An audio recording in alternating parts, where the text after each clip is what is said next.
தம் கிருபை பெரிதல்லோ, என் ஜீவனிலும் அதே இம்மட்டும் காத்ததுவே. இன்னும் தேவை கிருபை தாருமே, இன்னும் தேவை கிருபை தாருமே.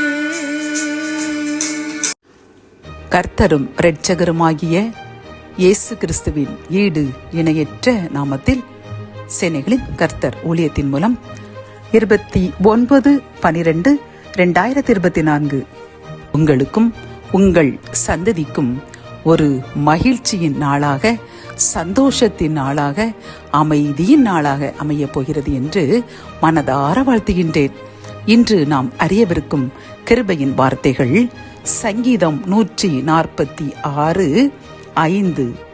யாக்கோபின் தேவனை தன் துணையாக கொண்டிருந்து தன் தேவனாகிய கர்த்தர் மேல் நம்பிக்கையை வைக்கிறவன் பாக்கியவான்.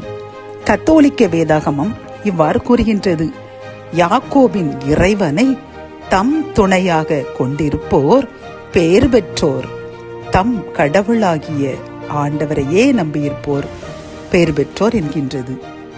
இந்த கிருபையின் வார்த்தைகள் மூலம் கர்த்தர் நம்மை பார்த்து கூறுகின்றார்: பிரியமானவர்களே, நாம் பாக்கியவான்களாம், பாக்கியவதிகளாம். அவரே தனது வாயினால் நம்மை இந்த வார்த்தையை கூறி அழைக்கின்றார். எவ்வளவு மகிழ்ச்சி பார்த்தீர்களா? இந்த சிலாக்கியத்தை நாம் எப்படி சம்பாதித்தோம்? யாக்கோபின் தேவனை தம் துணையாக, நம்முடைய துணையாக கொண்டிருக்கின்றோம். நம் தேவனாகிய கர்த்தர் மேல் மட்டுமே நம்பிக்கை வைத்துள்ளோம். அப்படித்தானே?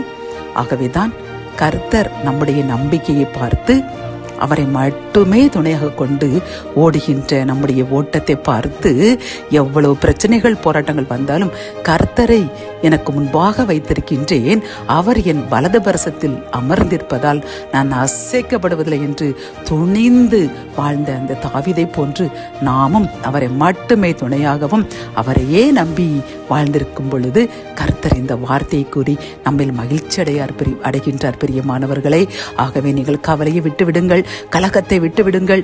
மனிதர்கள் இப்படித்தான் இருப்பார்கள்.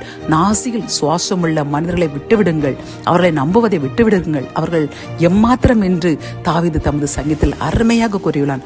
ஆம், நாம் கர்த்தரை மட்டுமே நம்பியுள்ளோம். அப்படித்தானே? கர்த்தர் நம்மையும் நம் சந்ததியும் ஒரு நாளும் கைவிட மாட்டார். நம்மை நிந்திக்கிறவர்கள், பகைக்கிறவர்கள், அவமானப்படுத்த வேண்டும் என்று நினைக்கிறவர்கள் மத்தியில் நம் தலையை உயர்த்தி என்றென்றைக்கும் நம்மையும் நம் சந்ததியும் ஆசீர்வதிப்பார். நாம் என்ன செய்ய வேண்டும் தெரியுமா?